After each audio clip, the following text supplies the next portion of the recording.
I didn't argue. I didn't beg. I didn't even ask them why. When my parents told me there wouldn't be enough space for me at the annual family retreat, I just nodded, pretending to understand. But that same evening, when the group chat lit up with photos, my siblings packing, cousins cracking jokes, even family friends I hadn't seen in years tagging themselves "can't wait," I felt it. That quiet burn in my chest. They had room for everyone, except me. Backstory setup. The retreat wasn't just a weekend, it was tradition. Our parents rented the same lakeside lodge every summer. Bonfires, late-night drinks, laughter echoing across the water. When we were kids, I was the one who organized the games, planned the scavenger hunts, woke up early to make pancakes while everyone else slept. I wasn't the loudest, I wasn't the favorite, but I was constant. Which is why their lie cut so deep. Not enough space. But somehow, 66 others made the list. Discovery of betrayal.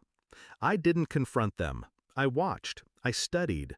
Screenshots of invitations, tags in posts, names carefully listed on the lodge's reservation site.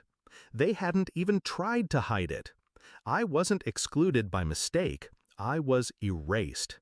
And as I scrolled through those names, an idea began to form. Revenge doesn't always need rage. Sometimes it only requires precision. I researched the lodge, its policies, its vulnerabilities.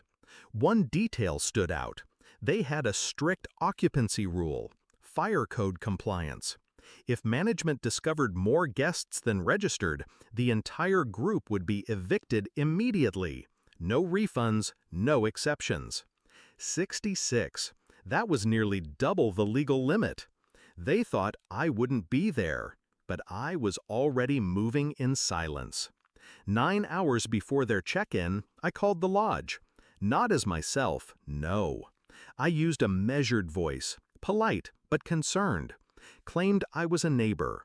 Reported rowdy groups sneaking in more guests than allowed, planning parties far beyond capacity. The manager assured me he'd keep an eye out, but that wasn't enough. So I went further. I printed copies of the guest list my siblings had so proudly shared online. Names, tags, the count. 66. Proof. I slipped it anonymously into the lodge's email, marked urgent, fire code violation. Then I waited. The group arrived with their coolers, their laughter, their blind arrogance. I stayed home, my phone silent, watching. By evening, the cracks appeared. A cousin posted a selfie.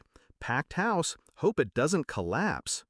Another joked, we're breaking records with this crew. They had no idea they were already under surveillance. At 8:47 p.m., the first call came. From my brother. I didn't answer. At 9:12, the second wave hit. Mom, then Dad, then the group chat exploding in all caps, "What did you do?" I finally answered when Mom's number flashed again. Her voice was ragged, almost shrill.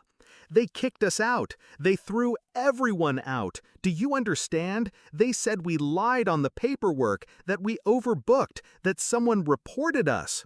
Her scream cracked through the speaker. "This is family, and you've ruined it." I let the silence stretch.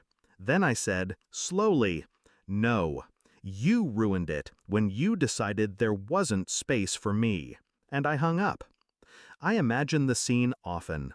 66 relatives, dragging luggage back to their cars under the cold night air. Children crying, adults shouting blame at one another. The bonfire unlit, the lodge locked behind them. And me, sitting in my quiet apartment. No noise, no chaos, just peace. They thought excluding me would make me small, invisible. Instead, I reminded them, I don't need to raise my voice to be heard. All it takes is one move, one well-placed strike. They'll never forget the year the retreat ended before it even began. And neither will I. Because sometimes revenge isn't loud, it's quiet, surgical, final. And in that silence, I finally felt what they never gave me: space.